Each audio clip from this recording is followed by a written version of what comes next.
ओम नमो भगवते वासुदेवाय। ओम नमो भगवते वासुदेवाय। ओम नमो भगवते वासुदेवाय। ओम अज्ञानतिमिरान्धस्य ज्ञानाञ्जनशलाकया चक्षुरुन्मीलितं येन तस्मै श्रीगुरवे नमः। श्रीचैतन्यमनोभीष्टं स्थापितं येन भूतले स्वयं रूपा कदा मह्यं ददाति स्वपदान्तिकं।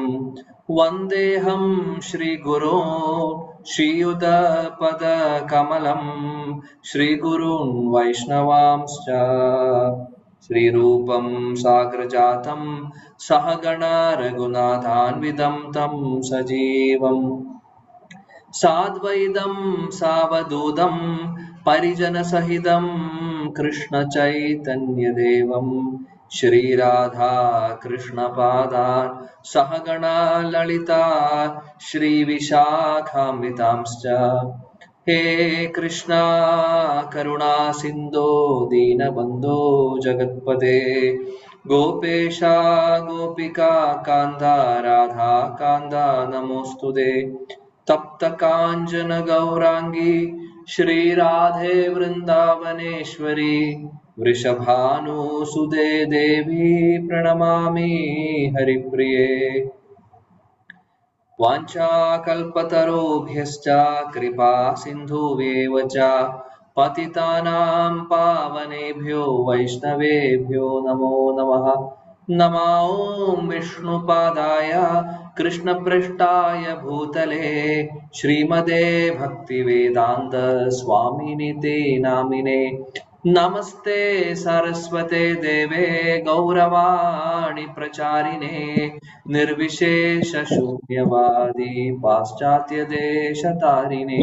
जय श्री कृष्ण चैतन्य प्रभु नित्यानंद श्री अद्वैत गदाधर श्रीवासादि गौर भक्त वृंद। हरे कृष्णा कृष्णा कृष्णा हरे हरे हरे राम राम राम हरे हरे। हरे कृष्णा कृष्ण कृष्ण हरे हरे हरे राम राम राम हरे हरे। हरे कृष्ण कृष्ण कृष्ण हरे हरे हरे राम राम राम हरे हरे।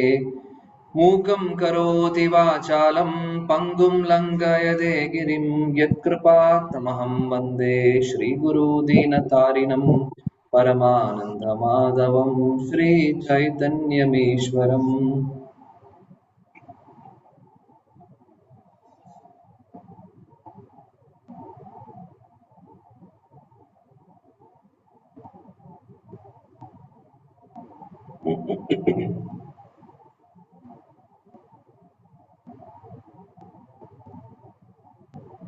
ഹരേ കൃഷ്ണ. എല്ലാ പ്രിയപ്പെട്ട ഭക്തർക്കും എൻ്റെ വിനീതമായ പ്രണാമം. ഗ്രന്ഥരാജ് ശ്രീമദ് ഭാഗവതം പ്രഥമസ്കന്ധമാണ് നമ്മൾ പഠിക്കുന്നത്. പ്രഥമസ്കന്ധം അധ്യായം 10 ശ്ലോകം നമ്പർ 22 മുതലാണ് ഇന്ന് നോക്കേണ്ടത്. അപ്പോൾ 20ാമത്തെ ശ്ലോകം മുതൽ നമ്മൾ കാണുന്നത് എന്താണ്? ഹസ്തിനാപുരത്തിലെ സ്ത്രീജനങ്ങൾ ഭഗവാൻ കൃഷ്ണനെ സ്തുതിക്കുകയാണ് ചെയ്യുന്നത് അല്ലെ. 20ാമത്തെ ശ്ലോകത്തിൽ തുടങ്ങി ഇനി 31ാമത്തെ ശ്ലോകം വരെ അവരുടെ സ്തുതിയാണ്. അപ്പോൾ ഭഗവാൻ എന്താണ് പറയുന്നത്? ഈ അല്ലെങ്കിൽ ശ്രീല ശുകദേവ് ഗോസ്വാമി പറയുന്നു, ഈ കുരു സ്ത്രീകൾ അല്ലെങ്കിൽ ഹസ്തിനാപുരത്തിലുള്ള എല്ലാ സ്ത്രീജനങ്ങളും പൂർണ്ണമായിട്ടും ഭഗവാനിൽ ഭഗവാൻ പൂർണ്ണമായിട്ടും അവരുടെ ഹൃദയത്തിൽ അവർ സ്ഥാപിപ്പിക്കുന്നു. അതിനുശേഷം ഭഗവാനെ, അതായത് ഭഗവാന്റെ രൂപവും അദ്ദേഹത്തിന്റെ എല്ലാ ക്വാളിറ്റീസും എല്ലാം അവർ ഓർക്കുകയാണ് ചെയ്യുന്നത് അല്ലെ. എന്നിട്ട് അവര് ഭഗവാനെ സ്തുതിക്കുന്നു.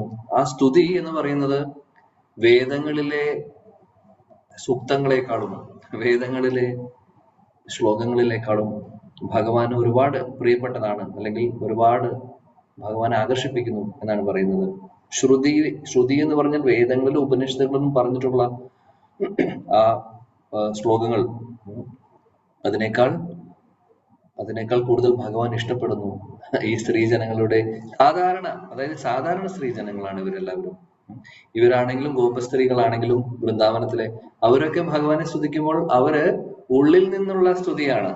അതിൽ സംസ്കൃതം അവര് പണ്ഡിതരല്ല, സംസ്കൃത പാണ്ഡിത്യമുള്ളവരല്ല, അല്ലെങ്കിൽ അവർക്ക് വേദങ്ങളും ശാസ്ത്രങ്ങളും ഉപനിഷത്തുകളും ഒന്നും അറിയുന്നവരായിരിക്കില്ല. അതായത് മറ്റുള്ള പണ്ഡിതരെ പോലെ എല്ലാ ശ്ലോകങ്ങളും പഠിച്ച് അത് അതിൻ്റെതായിട്ടുള്ള മീറ്ററിൽ, അതിൻ്റെതായിട്ടുള്ള ട്യൂണിൽ, അതിൻ്റെതായിട്ടുള്ള മെലഡിയിലൊക്കെ പാടാനോ സ്തുതിക്കാനോ ഒന്നും അവർക്ക് അറിയില്ല. അവര് സാധാരണ സ്ത്രീകളാണ്. എന്നാൽ അവരുടെ ഹൃദയത്തിൽ നിന്നാണ് ഈ സ്തുതികൾ വരുന്നത്, നാച്ചുറൽ ആയിട്ടുള്ളത്. അതുകൊണ്ടാണ് ഭഗവാന് ഇത് വളരെയധികം പ്രിയമാവുന്നത്. ഒരുപാട് അദ്ദേഹം ഇഷ്ടപ്പെടുന്നു. 22ാമത്തെ ശ്ലോകം നോക്കാം, എന്താണ് പറയുന്നതെന്നോ. സ ഏവ ഭൂയോ നിജവീര്യചോദിതാം സ്വജീവമായാം പ്രകൃതിം ശിശിക്ഷതിം അനാമരൂപാത്മനിരൂപനാമാനി വിധി സമാനോനുസസാര ശാസ്ത്രകൃത്. സ ഏവ ഭൂയോ നിജവീര്യചോദിതാം സ്വജീവമായാം പ്രകൃതിം ശിക്ഷതിം അനാമരൂപാത്മനിരൂപനാമാനി വിധി സമാനോനുസസാര ശാസ്ത്രകൃത്. ഹരേ കൃഷ്ണ.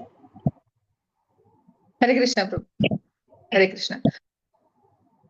വാസുദേവായ സ ഏവ ഭൂയോ നിജവീര്യചോദിതാം സ്വജീവമായാം പ്രകൃതിം ശിശ്രിക്ഷതീം അനാമനിരൂപനാമനി വിദിത്സമാനോനുസസാര ശാസ്ത്രകൃത്. ഹരേ കൃഷ്ണ. ഹരേ കൃഷ്ണ. ഓം നമോ ഭഗവതേ വാസുദേവായ. സ ഏവ ഭൂയോ നിജവീര്യചോദിതാം സ്വജീവമായാം പ്രകൃതിം സൃഷ്ടീം അനാമരൂപാത്മനിരൂപനാമനീം വിദിൽ സമാനോ അനുസസാര ശാസ്ത്രകൃത്. ഹരേ കൃഷ്ണ. ഹരേ കൃഷ്ണ. ഓം നമോ ഭഗവതേ വാസുദേവായ. സ ഏവ ഭൂയോ നിജവീര്യചോദിതാം സ്വജീവമായാം പ്രകൃതിം സൂക്ഷ്മതിം അനാമരൂപാത്മനിരൂപ വിദിൽ സമാനോ അനുസസാര ശാസ്ത്രകൃത്. ഹരേ കൃഷ്ണ. ഹരേ കൃഷ്ണ. സ ഏവ ഭൂയോ നിജവീര്യചോദിതാം സ്വജീവമായാം പ്രകൃതിം സൃഷ്ടീം അനാമരൂപാത്മനിരൂപനാമനി വിധി സമാനോ അനുസസാര ശാസ്ത്രകൃത്. ഹരേ കൃഷ്ണ. ഹരേ കൃഷ്ണ.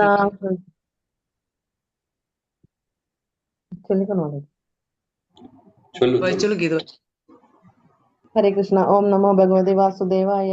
സ ഏവ ഭൂയോ നിജവീര്യചോദിതാം സ്വജീവമായാം പ്രകൃതി സൃഷ്ടീം അനാമരൂപാത്മനിരൂപനാമിനി വിദിൽ സമാനോ അനുസസാര ശാസ്ത്രകൃത്. ഹരേ കൃഷ്ണ പ്രഭുജി. പ്രണാമം.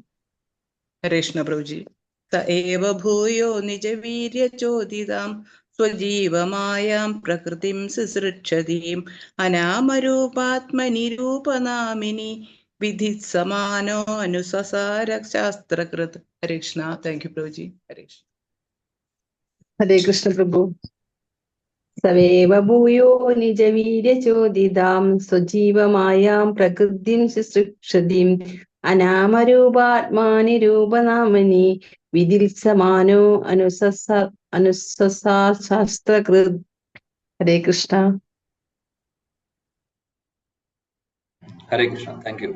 ആരെങ്കിലും ഒരാൾ വിവർത്തനം ഭാവാർത്ഥത്തോടെ വായിക്കും. ഹരേ കൃഷ്ണ പ്രഭു.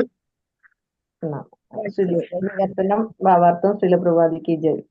വിവർത്തനം. അവിടുത്തെ അവിഭാജ്യ ഘടകങ്ങളായ ജീവസത്തകൾക്ക് വീണ്ടും നാമങ്ങളും രൂപങ്ങളും നൽകാൻ ആഗ്രഹിച്ച് പരമദിവ്യോത്തമ പുരുഷൻ അവരെ ഭൗതിക പ്രകൃതിയുടെ നിയന്ത്രണത്തിൻ കീഴിൽ നിവേശിപ്പിക്കുന്നു. അവിടുത്തെ സ്വന്തം ശക്തിയായ ഭൗതിക പ്രകൃതിയെ പുനഃസൃഷ്ടി കർമ്മം നിർവഹിക്കുന്നതിന് അധികാരപ്പെടുത്തിയിരിക്കുന്നു. ഭാവാർത്ഥം. ജീവസത്തകൾ ഭഗവാന്റെ അവിഭാജ്യ ഘടകങ്ങളാവുന്നു. നിത്യമുക്തരെന്നും നിത്യബദ്ധരെന്നും രണ്ടു വിധത്തിൽ അവയെ തരംതിരിച്ചിരിക്കുന്നു. നിത്യമുക്തർ ശാശ്വത മുക്താത്മാക്കളാകുന്നു. ആവിഷ്കൃതമായ ലൗകിക സൃഷ്ടിക്ക് അതീതമായ ഭഗവാന്റെ ശാശ്വത ധാമത്തിൽ ഭഗവാനുമായുള്ള അതീന്ദ്രിയ പ്രേമയുത സേവനത്തിന്റെ അന്യോന്യ വിനിമയത്തിൽ അവർ ശാശ്വതമായി വ്യാപൃതരാണ്. അതേസമയം നിത്യബദ്ധാത്മാക്കൾ പരമപിതാവിനോടുള്ള അവരുടെ നിഷേധാത്മകമായ മനോഭാവത്തെ തിരുത്തുവാനായി അവിടുത്തെ ബഹിരംഗ ശക്തിയായ മായയുടെ ചുമതലയിൽ ഏൽപ്പിക്കപ്പെട്ടിരിക്കുന്നു. നിത്യബദ്ധർ അവിഭാജ്യ ഘടകങ്ങൾ എന്ന നിലയിൽ ഭഗവാനുമായുള്ള തങ്ങളുടെ ബന്ധത്തെക്കുറിച്ച് നിത്യമായി വിസ്മരിച്ചിരിക്കുന്നു. മായാശക്തിയാൽ വ്യോമോഹിതരായ അവർ തങ്ങൾ ജഡത്തിന്റെ ഉൽപ്പന്നങ്ങളാണെന്ന് കരുതുന്നു. അപ്രകാരം ഭൗതിക ലോകത്തിൽ സന്തോഷവാന്മാരായിരിക്കുവാനായി പദ്ധതികൾ ആസൂത്രണം ചെയ്യുന്നതിൽ ഉത്സുകരായിരിക്കുന്നു. അത്തരം പദ്ധതികളുമായി അവർ സ്വോല്ലാസം മുന്നോട്ടു പോകുന്നു. എന്നാൽ ഭഗവത് ഇച്ഛയാൽ പദ്ധതി ആസൂത്രകനും പദ്ധതികൾക്ക് മുകളിൽ പ്രസ്താവിച്ച പോലെ നിശ്ചിത കാലാന്ത്യത്തിൽ നാശം സംഭവിക്കുന്നു. ഈ വസ്തുതയെ സംബന്ധിച്ച് ഭഗവത്ഗീതയിൽ ഇപ്രകാരം സ്ഥിരീകരിച്ചിരിക്കുന്നു. ഹേ കുന്തിസുത, ഓരോ കൽപ്പാന്ത കാലത്തിലും എല്ലാ ജീവസത്തകളും എന്നിൽ പ്രവേശിക്കുന്നു. അവിടുത്തെ കൽപ്പം ആരംഭിക്കുമ്പോൾ ഞാൻ അവയെ വീണ്ടും എന്റെ ബഹിരംഗ ശക്തിയാൽ സൃഷ്ടിക്കുകയും ചെയ്യുന്നു. ഭഗവത്ഗീത 9:7. ഭൂയഹ എന്ന പദം വീണ്ടും വീണ്ടും എന്നതിനെ സൂചിപ്പിക്കുന്നു. അതായത് സൃഷ്ടി സ്ഥിതി സംഹാര പ്രക്രിയകൾ ഭഗവാന്റെ ബഹിരംഗ ശക്തിയാൽ നിരന്തരം തുടർന്നുകൊണ്ടേയിരിക്കുന്നു. സർവ്വതിന്റെയും ഹേതു അവിടുന്നാകുന്നു. എന്നാൽ വ്യവസ്ഥാപിതമായ ഭഗവാന്റെ അവിഭാജ്യ ഘടകങ്ങളായ എന്നാൽ ആ മധുര ബന്ധത്തെ കുറിച്ച് വിസ്മൃതിയിലാണ്ട ജീവസത്തകൾക്ക് ബഹിരംഗ ശക്തിയുടെ മുഷ്ടിബന്ധനത്തിൽ നിന്നും സ്വതന്ത്രമാകാനുള്ള ഒരവസരം വീണ്ടും വീണ്ടും നൽകപ്പെടുന്നു. അവന്റെ അതായത് ജീവാത്മാവിന്റെ അവബോധത്തെ പുനരുദ്ധരിക്കാനായി ഭഗവാനാൽ ആവിഷ്കരിക്കപ്പെട്ട ധർമ്മശാസ്ത്രങ്ങളും സൃഷ്ടിക്കപ്പെട്ടിരിക്കുന്നു. ഭൗതിക ലോകത്തിന്റെയും ഭൗതിക ശരീരത്തിന്റെയും സൃഷ്ടി സംഹാരങ്ങളുടെ പുനരാവർത്തനത്തിൽ നിന്ന് മുക്തരാകുവാൻ ബദ്ധാത്മാക്കൾക്കുള്ള മാർഗനിർദ്ദേശങ്ങളാണ് വേദസാഹിത്യങ്ങൾ. ഭഗവത്ഗീതയിൽ ഭഗവാൻ ഇപ്രകാരം അരുളി ചെയ്യുന്നു: ഈ സൃഷ്ടപ്രപഞ്ചവും ഭൗതിക ശക്തിയും എന്റെ നിയന്ത്രണത്തിന് കീഴിലാണ്. പ്രകൃതിയുടെ സ്വാധീനത്തിന് കീഴിൽ അവ തന്നെ വീണ്ടും വീണ്ടും സൃഷ്ടിക്കപ്പെടുന്നു. എന്റെ ബഹിരംഗ ശക്തിയാലാണ് ഞാൻ ഇത് സാധ്യമാക്കി തീർക്കുന്നത്. യഥാർത്ഥത്തിൽ ആത്മീയ സ്ഫുലിംഗങ്ങളായ ജീവസത്തകൾക്ക് ഭൗതിക നാമങ്ങളോ രൂപങ്ങളോ ഇല്ല. എന്നാൽ ഭൗതിക നാമരൂപങ്ങളുള്ള ഭൗതിക ശക്തിയെ അടക്കി ഭരിക്കുവാനുള്ള അവരുടെ അഭിലാഷത്തെ പൂർത്തീകരിക്കാനായി അവിധമുള്ള മിഥ്യാസുഖാസ്വാദനത്തിനുള്ള അവസരം അവർക്ക് നൽകപ്പെട്ടിരിക്കുന്നു. അതേസമയം യഥാർത്ഥ നില എന്തെന്ന് മനസ്സിലാക്കാനുള്ള ഒരവസരം കൂടി വെളിപ്പെടുത്തപ്പെട്ട ധർമ്മശാസ്ത്രങ്ങളിലൂടെ അവർക്ക് നൽകപ്പെട്ടിരിക്കുന്നു. വിഡ്ഢികളും വിസ്മരണശീലരുമായ ജീവസത്തകൾ മിഥ്യാനാമങ്ങളിലും മിഥ്യാരൂപങ്ങളിലും സദാ വ്യാപൃതരായിരിക്കുന്നു. ആവണ്ണമുള്ള മിഥ്യാനാമ രൂപങ്ങളുടെ മൂർധന്യ അവസ്ഥയാണ് ആധുനിക കാല ദേശീയവാദം. മനുഷ്യർ മിഥ്യാനാമ രൂപങ്ങളുടെ പിന്നാലെ ഭ്രാന്തമായി പായുന്നു. നിശ്ചിത വ്യവസ്ഥകൾക്ക് വിധേയമായി കരസ്ഥമാക്കിയ ശരീരരൂപത്തെയും നാമത്തെയും അവർ യാഥാർത്ഥ്യമെന്ന് കരുതുന്നു.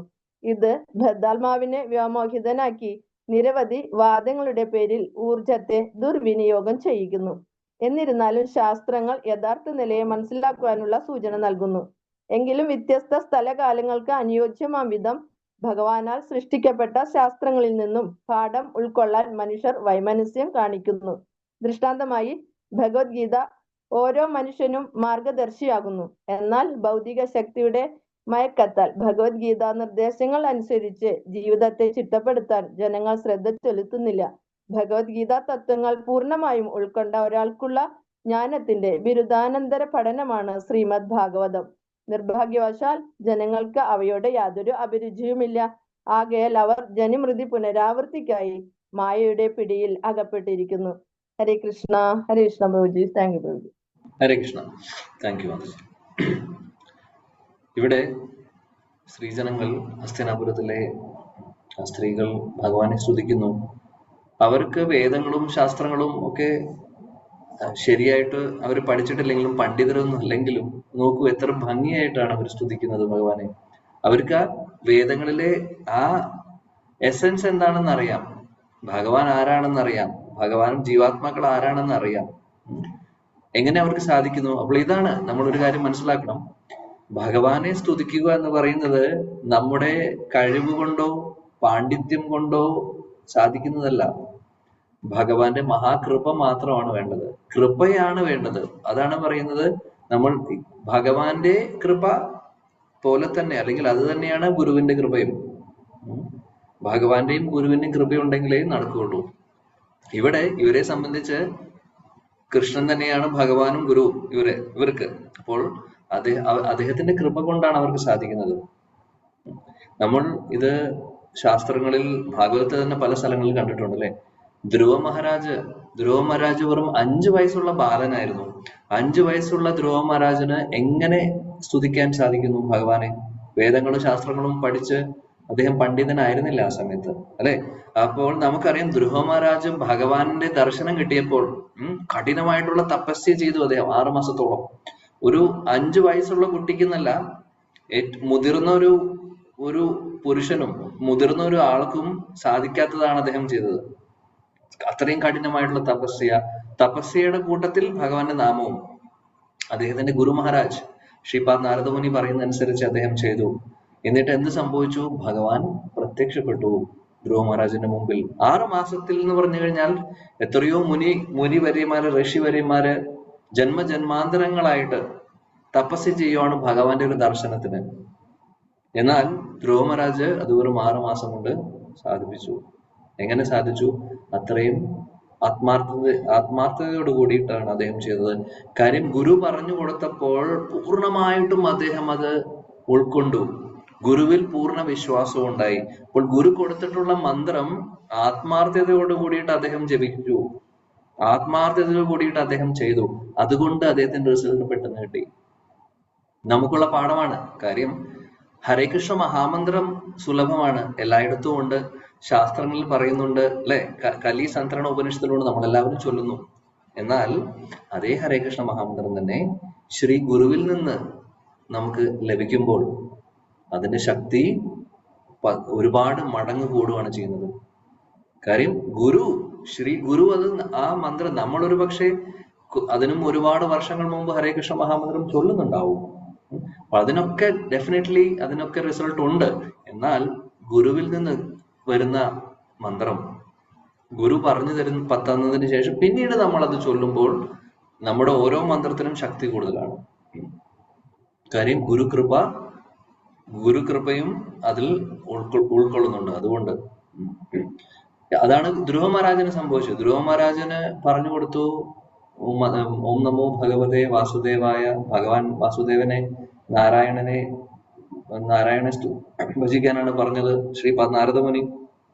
അതനുസരിച്ച് അദ്ദേഹം ചെയ്തു. അദ്ദേഹത്തിന് വെറും കുറച്ച് മാസങ്ങൾ കൊണ്ട് ഭഗവാൻ പ്രത്യക്ഷപ്പെട്ടപ്പോൾ ശ്രീമദ് ഭാഗവതം പറയുന്നു, ധ്രുവ മഹാരാജാന് എന്താണ് ചെയ്യേണ്ടതെന്ന് അറിയുന്നില്ല. കാര്യം അദ്ദേഹം പ്രതീക്ഷിച്ചില്ല. അദ്ദേഹത്തിന്റെ ഹൃദയത്തിൽ ഭഗവാൻ ആദ്യം പ്രത്യക്ഷപ്പെട്ടു. അതാണ് സംഭവിച്ചത്. അവസാനം ഹൃദയത്തിൽ പ്രത്യക്ഷപ്പെട്ടപ്പോൾ ധ്രുവ മഹാരാജാവിന്റെ ഉള്ളിൽ ആഗ്രഹം വന്നു, എനിക്ക് ആ ഹൃദയത്തിലുള്ള വ്യക്തിയൊന്ന് ശരിക്കും നേരിട്ട് കാണണം എന്നുള്ളത്. ഹൃദയത്തിൽ അദ്ദേഹം കാണുന്നുണ്ട്. എന്ത് സംഭവിച്ചു? കുറച്ചു കഴിഞ്ഞപ്പോൾ ഹൃദയത്തിലെ ആളെ കാണാതെയായി. അദ്ദേഹം മെഡിറ്റേറ്റ് ചെയ്യുന്നു, ഹൃദയത്തിൽ പ്രത്യക്ഷപ്പെട്ട ഭഗവാനെ കാണുന്നില്ല. കാണാതെയപ്പോൾ അദ്ദേഹത്തിന് വിഷമമായി. എവിടെ പോയി എന്റെ ഭഗവാൻ എന്ന് അദ്ദേഹം ചിന്തിച്ച് പ്രാർത്ഥിച്ച് അദ്ദേഹം കണ്ണു തുറക്കുമ്പോൾ ദാ മുമ്പിൽ നിൽക്കുന്നു ഭഗവാൻ. അത് ഭഗവാന്റെ രൂപം കാണുമ്പോൾ എന്താണ് പറയുന്നത് ഭാഗവതം? ധ്രുവ മഹാരാജ് വിറക്കി വരുന്നു എന്ന് പറയുന്നു. കാര്യം സന്തോഷമുണ്ട്, ആനന്ദമുണ്ട്, ആനന്ദാശ്രുക്കൾ വരുന്നു. കുട്ടിയും കൂടിയാണ് അല്ലെ. എന്താണ് പറയേണ്ടത്, എന്താണ് ചെയ്യേണ്ടത് ഒന്നും അറിയാത്തൊരവസ്ഥ. അങ്ങനെയുള്ള ഒരു അവസ്ഥയിൽ, അങ്ങനെയുള്ള ഒരു സാഹചര്യത്തിൽ ഭഗവാൻ അത് മനസ്സിലായി. ധ്രുവ മഹാരാജന് ഒന്നും പറയാൻ സാധിക്കുന്നില്ല, സ്തുതിക്കാനോ ഒന്നും സാധിക്കുന്നില്ല. അങ്ങനെ നിൽക്കുന്ന ഒരു അവസ്ഥ. കാര്യം ഭഗവാനെ കണ്ടിട്ടുള്ള ഒരു സന്തോഷത്തിൽ നിൽക്കുവാണ്, ആനന്ദത്തിൽ നിൽക്കുവാണ്. അദ്ദേഹത്തിന്റെ വായിൽ വാക്കുകൾ വരുന്നില്ല. ഭഗവാൻ അപ്പോൾ ഉടനെ തന്നെ മനസ്സിലായപ്പോൾ ഭഗവാൻ അദ്ദേഹത്തിന്റെ ശംഖുചക്ര ഗദാപത്മമായിട്ടാണ് ഭഗവാൻ നാരായണൻ പ്രത്യക്ഷപ്പെട്ടത്. അങ്ങനെ അദ്ദേഹത്തിന്റെ ശംഖ് കൊണ്ട് അദ്ദേഹത്തെ അനുഗ്രഹിച്ചു അല്ലെ. ഭഗവാന് 4 കൈകളിൽ 4 കാര്യങ്ങളുണ്ട് അല്ലെ. ശംഖ്, ചക്ര, ഗദാപത്മം. അതിൽ ചക്രവും ഗദയും ശത്രുക്കളെ നിഗ്രഹിക്കാൻ വേണ്ടിയിട്ടുള്ളതാണ്. അതേപോലെ തന്നെ ശംഖും താമരയും പത്മവും ഭഗവാന്റെ ഭക്തരെ അനുഗ്രഹിക്കുന്നതിന് വേണ്ടിയിട്ടാണ്. അപ്പോൾ രണ്ട് കാര്യങ്ങൾ, രണ്ട് ആയുധങ്ങൾ ശത്രു നിഗ്രഹണത്തിനും, രണ്ട് താമരയും അതേപോലെ തന്നെ ശംഖും എന്തിനാണ്? ഭഗവാന്റെ ഭക്തരെ അനുഗ്രഹിക്കാൻ വേണ്ടി. അപ്പോൾ അദ്ദേഹം എന്ത് ചെയ്തു? ശംഖെടുത്ത് ധ്രുവ മഹാരാജന്റെ കവളത്തൊന്ന് തൊട്ടു, അത്രേ ചെയ്തുള്ളൂ. പിന്നെ അദ്ദേഹം സ്തുതി തുടങ്ങി. അവിടെ അദ്ദേഹത്തിന്റെ സ്തുതി, അതിമനോഹരമായിട്ടുള്ള ധ്രുവ മഹാരാജന്റെ സ്തുതി വരുന്നു 4-ാമത്തെ സ്കന്ധത്തിൽ. അതിമനോഹരം. അപ്പോൾ എങ്ങനെ സാധിച്ചു? അപ്പോൾ ഇത് സാധിക്കുന്നത് അതാണ് പറയുന്നത്, ഭഗവാന്റെ കൃപയുണ്ടെങ്കിൽ മാത്രം. ഭഗവാന്റെ കൃപയുണ്ടെങ്കിൽ മാത്രമേ സാധിക്കുകയുള്ളൂ. നമ്മുടെ കഴിവ് കൊണ്ടോ പാണ്ഡിത്യം കൊണ്ടോ ഒന്നും സാധിക്കുന്നില്ല. അപ്പോൾ ഇവിടെ ഹസ്തിനാപുരത്തിലെ സ്ത്രീകൾക്ക് ഭഗവാന്റെ കാരുണ്യമുണ്ട്, ഭഗവാന്റെ അനുഗ്രഹമുണ്ട്, അതുകൊണ്ട് അവർക്ക് സാധിക്കുന്നു.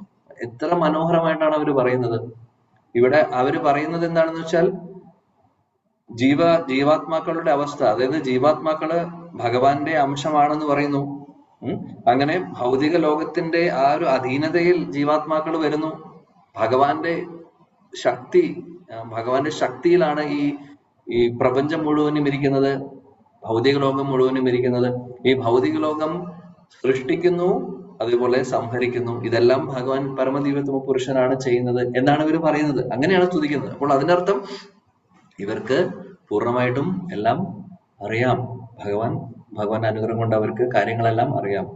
ശില പ്രഭുപാദി ഭാവാർത്ഥത്തിൽ പറയുന്നു, നിത്യമുക്ത നിത്യബദ്ധ എന്ന്, അല്ലെ? നിത്യമുക്ത എന്ന് പറഞ്ഞാൽ എന്താണ്?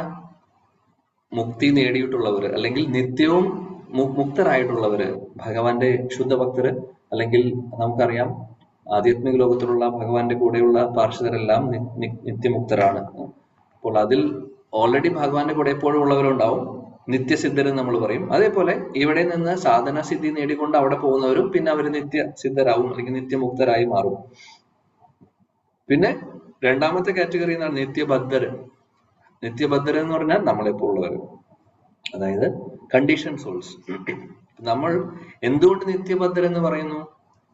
കാരണം എന്താണെന്ന് വെച്ചാൽ, നമ്മൾ ഭഗവാന്റെ അംശമാണെങ്കിൽ പോലും കുറെ ജന്മജന്മാന്തരങ്ങളായിട്ട് നമുക്കത് കണക്കിലാക്കാൻ പോലും സാധിക്കില്ല, കണക്കിൽ നമുക്ക് എടുക്കാൻ സാധിക്കില്ല. ജന്മജന്മാന്തരങ്ങളായിട്ട് നമ്മള് ഭൗതിക ലോകത്തിൽ തന്നെയാണ്. അതുകൊണ്ട് ആ ഒരു ഡ്യൂറേഷൻ അത്രയും കൂടുതൽ ഉള്ളത് കൊണ്ട് നമ്മുടെ നിത്യബദ്ധരെന്ന് വിളിക്കുന്നു. അതിന്റെ അർത്ഥം ഇവിടെ നിന്ന് നമുക്ക് പോകാൻ സാധിക്കില്ല എന്നുള്ളതല്ല. അതിനു വേണ്ടിയിട്ടാണ് എന്ത് തന്നിട്ടുള്ളത്, ശാസ്ത്രങ്ങൾ തന്നിട്ടുള്ളത്. അത് തന്നെയാണ് ഇവിടെ പറയുന്നത്. അപ്പോൾ എങ്ങനെ നിത്യബദ്ധരായി? ശില പ്രഭുപാദി പറയുന്നു, ഭഗവാനെ മറന്നപ്പോൾ കൃഷ്ണ ഭൂലിയ സേ ജീവ് അനാദി ബഹിർമുഖ അത ഏവ മായ താരെ ദേയ സംസാര ദുഃഖ. ശ്രീ ചൈതന്യ ചരിതാമൃതത്തിൽ പറയുന്നുണ്ട്, കൃഷ്ണ ഭൂലിയ ജീവ്, ഭഗവാൻ കൃഷ്ണനെ മറക്കുമ്പോൾ, അനാദി ഭഗവാനിൽ നിന്ന് നമ്മൾ മുഖം തിരിക്കുമ്പോഴാണ് എന്ത് സംഭവിക്കുന്നത്? മായ വന്ന് നമ്മളെ പിടിക്കുന്നത്. ചാപ്പട്ടിയത്താരെ മായ വന്ന് നമ്മളെ പിടിക്കുന്നു, അല്ലെങ്കിൽ ഭഗവാന്റെ ബഹിരാംഗ ശക്തി നമ്മളെ വന്ന് പിടിക്കുന്നു, അല്ലെ? കാര്യം തടസ്ഥ ശക്തികളാണ് ജീവാത്മാക്കൾ. തടസ്ഥ ശക്തി എന്ന് പറഞ്ഞാൽ നടുക്ക് നിൽക്കുന്ന ഒരവസ്ഥയാണ്. തടസ്ഥ ശക്തിക്ക് രണ്ട് ഇൻഫ്ലുവൻസും വരാം. ഭഗവാന്റെ ആന്തരിക ശക്തിക്കും തടസ്ഥ ശക്തിയെ ഇൻഫ്ലുവൻസ് ചെയ്യാം, ബഹിരാംഗ ശക്തിക്കും സാധിക്കും. എപ്പോഴാണ് നമ്മൾ ഭഗവാനെ മറക്കുന്നത്? അപ്പോഴാണ് മായശക്തി, ഭഗവാന്റെ തന്നെ ബഹിരാംഗ ശക്തി വന്ന് മായശക്തി നമ്മളെ പിടിക്കുന്നത്. ദേവിഹി ഏഷ ഗുണമയി, അല്ലെ? ഭഗവാന്റെ ശക്തി തന്നെയാണ് മായശക്തി, അല്ലെങ്കിൽ ഈ പറയുന്ന ബഹിരാംഗ ശക്തി എന്ന് പറഞ്ഞത്. അതുകൊണ്ട് തന്നെയാണ് അതിൽ നിന്ന് രക്ഷപ്പെടാനും ബുദ്ധിമുട്ട്, അല്ലെ? ഭഗവാന്റെ ശക്തി ആയതുകൊണ്ട് അത്രയും പവർഫുൾ ആണ്. പക്ഷെ മായ ആരാണോ ഭഗവാനെ ദേവി ഏഷ ഗുണമയി മമ മായ ദുരത്യയ മാം ഏവയെ പ്രപത്യന്തി മായം ഏതം തരന്തിതേ. മാം ഏവയെ പ്രപത്യന്തി, ആരാണോ എന്നെ ശരണം പ്രാപിക്കുന്നത് അവര് ഈ മായയുടെ ശക്തിയിൽ നിന്ന്, അല്ലെങ്കിൽ ഭഗവാന്റെ ബഹിരാംഗ ശക്തിയിൽ നിന്ന് അവരെ ഭഗവാൻ തന്നെ മോചിപ്പിക്കും. എന്നിട്ട് അവരെ നിത്യബദ്ധരായിട്ടുള്ളവരെ നിത്യമുക്തരാക്കുന്നു. അതാണ് പറയുന്നത്. അപ്പോൾ നമ്മളെ ഇതൊക്കെ പറഞ്ഞ് മനസ്സിലാക്കിപ്പിച്ചു തരാനും, നമ്മുടെ അവസ്ഥ, ഇപ്പോഴത്തെ അവസ്ഥ എന്താണെന്നും, നമ്മൾ ആരാണെന്നും, ഇനി ഇവിടെ നിന്ന് നമ്മളിവിടെ ഒരു ട്രാപ്പിൽ പെട്ടതാണ് എന്നൊക്കെയാണ് നമ്മുടെ ശാസ്ത്രങ്ങൾ ഓർമ്മിപ്പിക്കുന്നത്. അല്ലെ? ഭഗവത്ഗീത ആണെങ്കിലും ഭാഗവതം ആണെങ്കിലും നമ്മളെ പഠിപ്പിക്കുന്നതും നമ്മളെ ഓർമ്മിപ്പിക്കുക. കാര്യം നമ്മൾ മറന്നു അത്. എപ്പോൾ വന്നു അറിയില്ല, എങ്ങനെ വന്നു അറിയില്ല, നമ്മളിവിടെയാണ്. എന്നാൽ ഇവിടെ പ്രശ്നങ്ങളുണ്ടോ? ഉണ്ട്. ആധ്യാത്മിക ക്ലേശങ്ങൾ, ആദ്യ ഭൗതിക ക്ലേശങ്ങൾ, ആദ്യ ദൈവിക ക്ലേശങ്ങൾ എല്ലാം തന്നെ നമ്മൾ അലട്ടിക്കൊണ്ടിരിക്കുകയാണ്, അല്ലെ? ചിലവർക്ക് ഇത് പ്രശ്നങ്ങൾ ഫേസ് ചെയ്യുമ്പോൾ പ്രശ്നങ്ങളായിട്ട് തോന്നുന്നുണ്ട്. ചിലവർക്ക് എത്ര പ്രശ്നം ഉണ്ടായാലും കുഴപ്പമില്ല, അവര് ചപ്പല സുഖത്തിന്റെ പുറകിൽ ഓടുന്നു, അല്ലെ? ചെറിയൊരു സുഖം അതിന്റെ ഇടയിൽ കിട്ടിക്കഴിഞ്ഞാൽ പിന്നെ ഇവിടെ നിന്ന് പോകണ്ട, പിന്നെ ഇവിടുന്ന് പോവാന്നുള്ളതല്ല, അവർക്ക് അങ്ങനെ ഒരു കൺസെപ്റ്റ് പോലില്ലേ ഇവിടെ നിന്ന് എങ്ങോട്ട് പോവാന്നുള്ളത്, അല്ലെ? ഇവിടെ തന്നെ സുഖിച്ച് ജീവിക്കുക, പൈസ ഉണ്ടാക്കുക, ഇന്ദ്രിയ സുഖങ്ങൾ നേടുക, ഇതാണ് ജീവിതത്തിന്റെ ലക്ഷ്യം. എല്ലാവരും ചുറ്റും നോക്കി കഴിഞ്ഞാൽ 99% ആളുകളും ലോകത്ത് അങ്ങനെയാണ്. ഭഗവാന്റെ മഹാകാരുണ്യം കൊണ്ടാണ് നമ്മൾ എല്ലാവരും ഇന്ന് ഭഗവത്ഗീത ഭാഗവതം പഠിക്കുന്നത്. ഇല്ലെങ്കിൽ നമ്മൾ ഇവിടെ തന്നെ ഇരിക്കാനുള്ള വഴികളെ ചെയ്യുന്നുണ്ടായിരുന്നുള്ളൂ. അത് തന്നെ ചെയ്ത് മുന്നോട്ട് പോയനെ, നമ്മൾ ഇവിടെ തന്നെ ഇരുന്നേനെ, ഒരു സംശയവുമില്ല. ഇപ്പോൾ നമുക്ക് ഹോപ്പുണ്ട്. ഭഗവാന്റെ മഹാകാരുണ്യം വേറെ ഒന്നുമില്ല എന്ന് പറയാം. ഭഗവാന്റെയും ഗുരുജനങ്ങളുടെയും മഹാകാരുണ്യം, നമ്മുടെ ആചാര്യന്മാരുടെ, ശീല പ്രഭുപാദിയുടെ പോലുള്ള മഹാ ആചാര്യന്മാരുടെ മഹാകാരുണ്യം കൊണ്ട് നമുക്ക് അവസരം കിട്ടിയിരിക്കുന്നു ഈ ലോകത്തിൽ നിന്ന് രക്ഷപ്പെടാൻ.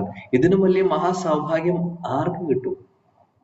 അപ്പോൾ നമ്മളെല്ലാവരും ഭഗവാന്റെ ആ സ്പെഷ്യൽ കൃപാപാത്രങ്ങളാണ്. ഈ ഒരു സത്യം നമ്മൾ മനസ്സിലാക്കണം. ഇതാണ് ഏറ്റവും വലിയ സംഭവം നമ്മുടെ ജീവിതത്തിൽ നടന്നിട്ടുള്ളത്. അതും കൂടെ ഇതിനും വലിയൊരു കാര്യം നടക്കാനുമില്ല, ഇനി നടക്കാൻ പോകുന്നുമില്ല. എന്താണ്?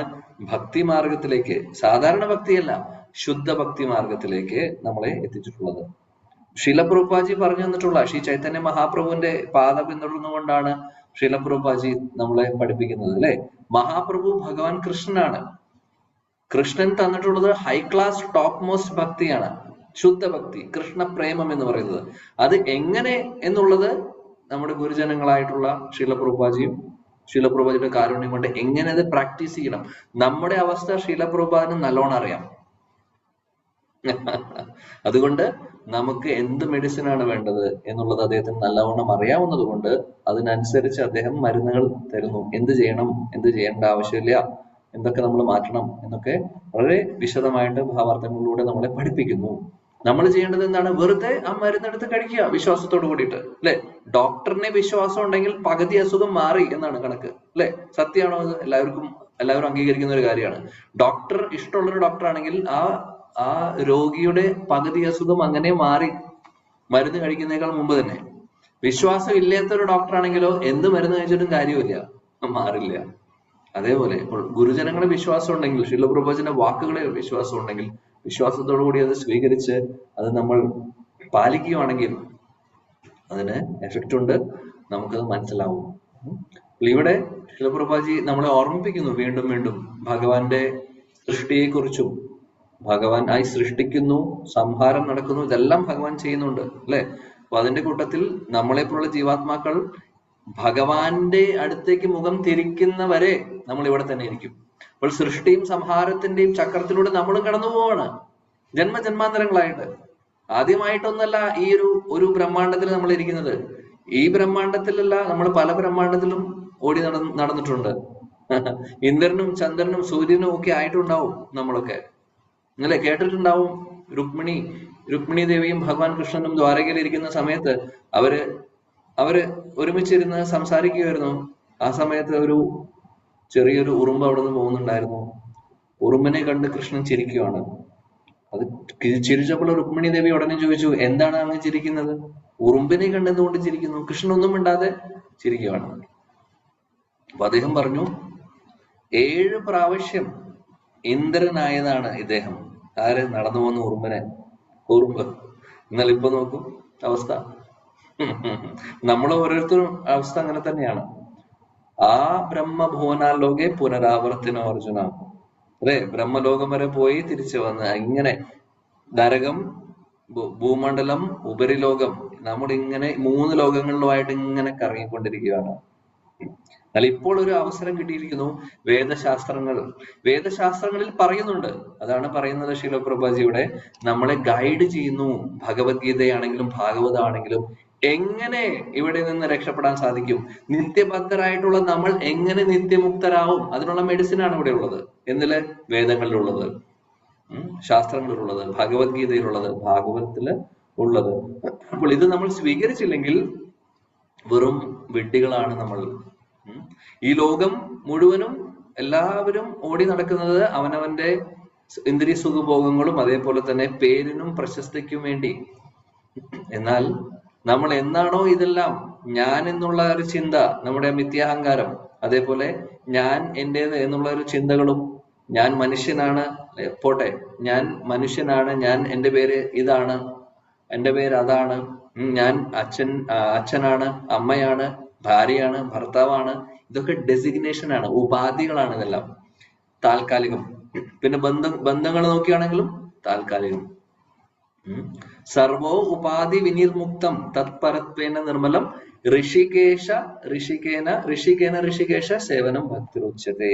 സർവ ഉപാധി വിനിർമുക്തം, ശുദ്ധ ഭക്തിയുടെ ഒരു ഡെഫിനിഷൻ ആണ് ഇത്. സർവ ഉപാധി വിനിർമുക്തം, അതായത് ഈ ഡെസിഗ്നേഷൻസ് ഒക്കെ എന്റേത്, ഞാൻ എന്റെ എന്നുള്ള ഒരു ഡെസിഗ്നേഷൻസ് എല്ലാം നമ്മൾ എന്നാണോ മറക്കുന്നത്, അത് മറന്ന് നമ്മൾ ഭഗവാന്റെ അംശമാണെന്ന് മനസ്സിലാക്കിക്കൊണ്ട് ആ ഋഷികേശനെ, ഭഗവാൻ കൃഷ്ണനെ നമ്മുടെ എല്ലാ ഇന്ദ്രിയങ്ങളും ഉപയോഗിച്ച് അദ്ദേഹത്തെ സേവിക്കുമ്പോൾ അതിനെയാണ് ഭക്തി എന്ന്, ശുദ്ധ ഭക്തി, ഉത്തമ ഭക്തി എന്ന് വിളിക്കുന്നത് എന്നാണ് പറയുന്നത് ശാസ്ത്രങ്ങൾ.